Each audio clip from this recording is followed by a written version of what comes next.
ఉన్నటువంటి మంత్రులుగా పనిచేస్తున్న ఒక బీసీ మహిళ కొండ సురేఖ, ఒక ఆదివాసీ మహిళగా, ఎస్టీ మహిళగా నేను. మరి చాటుమాటకి ఎందుకు ఏమనదలుచుకున్నామో బయటకు వచ్చాను.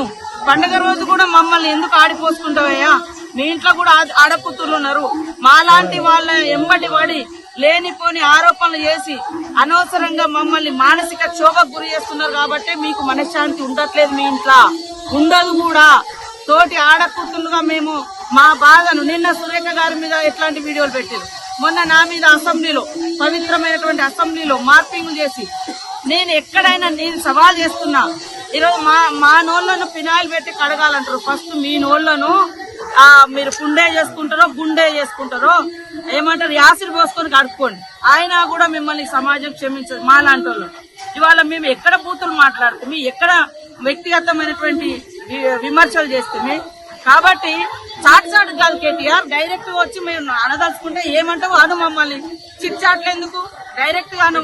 కాబట్టి పండగ పూట కూడా ఆడకూతులమైన మా ఎంట పడి వేధించి అనవసరమైనటువంటి తప్పుడు కూతలు కూసేటువంటి నువ్వు, నీ కుటుంబంలో కూడా ఆడవాళ్ళు ఉన్నారు. మా బాధ, మా ఆవేదన నీకు, నీ కుటుంబానికి తప్పకుండా తగ్గుతాను.